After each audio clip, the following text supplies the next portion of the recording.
Inama y'umunsi y'abashakanye. Umugabo urakara vuba, kurinda imiterere ndetse n'imibereho bye. Umugabo wanjye ahora ahindagurika, ni gute natuma aca bugufi kandi mu buryo bwiza. Abahanga barabyerekanye yuko umusemburo wa adrenaline ari kimwe mu bintu bitera abantu burakari. None se utekereza yuko mwashakanye ahora mu rugendo rwo gukoreshwa na adrenaline bitewe n'uburyo ahorana umunabi? Ushobora kuba rwose utoroherwa n'uburyo mwashakanye ateye, dore ko bishobora no kumutera gukora ibikorwa bishobora guteza akaga. Ni ngombwa rero ko nk'uwo mwashakanye ugomba kumva yuko utazigera uhindura uko ateye ako kanya ngo maze bibe neza nk'uko ubyifuza. Twese dufite urwego rw'ingufu zitandukanye ndetse n'ibikorwa bitandukanye n'ubunararibonye runaka. Ibi ngibi rero akaba nabyo bitugira abo turi bo none. Ni gute noneho ushobora gusa n'uhindura ubuzima bwanya heza maze umwashakanye akareka gukoreshwa na adrenaline cyangwa se guhorana umunabi mwinshi cyane? Hariho intambwe nyinshi rero ushobora gutera maze uyu mwashakanye akaba yakwitekerezaho cyangwa se akaba umuntu muzima. Ni igitekerezo cyiza kuri wowe rero kubanza ugatuza, ubundi ugatangira kugerageza ibintu byasaga n'ibikubangamiye ariko kandi wasanzwe akora.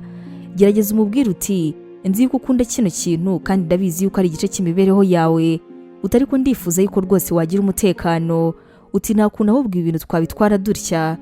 Ku bantu rero bahorana umunabi, ni byiza yuko noneho babanze kumva yuko batakiri bonyine, bikaba rero ari n'inshingano kwibuka yuko ngo mufite n'abana bitewe nyine namwe kuko ari mwe mwababyaye. Ni iby'ingenzi rero kuri mwe kugira ngo mubeho neza byibura ku bw'abana banyu, atari namwe ubwanyu burimo kubyikorera. Niba koko dukundana by'ukuri, tuzemera no kuyoborwa n'ukuri. Ikindi burya ibyifuzo byacu ntabwo ari byo bifite agaciro gakomeye mu gihe dufite umuryango. Ese mwashakanye ni umunyamunabi, turifuza kukumva. N'icyo ukora cyangwa se n'icyo wagerageje cyaba cyarabashije gucamo se cyangwa ahubwo nta cyahindutse biracyari uko byahoze.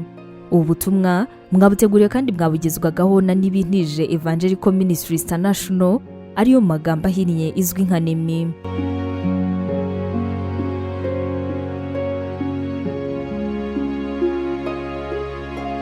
Waba utekereza ko wahamagariwe gukora umurimo w'Imana? Wifuza inyigisho nyinshi se zisohoka buri munsi zagufasha mu buzima bwawe kandi zikagukomeza mu bibazo? Wumva wifuza kwiga teolojiya, ukamenya ijambo ry'Imana, intwaro yagufasha mu buzima? Duhereye kuri kino kibazo cya nyuma, niba igisubizo cyawe ari yego, ngufitiye inkuru nziza cyane. Tugufitiye ishuri ryiza rya teolojiya kandi wigira ku buntu. Mu ishuri ryacu harimo porogaramu zitandukanye zirimo nka pastoral studies. Ubu ngubu akaba ari uburyo wakwiga kuba umuvugabutumwa mwiza cyane. Tugufitiye kandi biblical studies, iguha amasomo atandukanye ajyanye na Bibiliya. Uzanasanga kandi Christian counseling, zikaba ari inama za Gikristo zizagufasha mu buzima bwawe kandi zigawukomereza umutima. Gusobanukirwa neza ibi, wasura urubuga rwacu ari rwo Wawe.nemibibleinstitute.com, cyangwa se nanone ukaba watwandikira kuri WhatsApp ari ikimenyetso cyo guteranya 141 232 650 34. Wanatwandikira kandi kuri nemivangelism@yahoo.com. Tuzishimira gusangira nawe ijambo ry'Imana.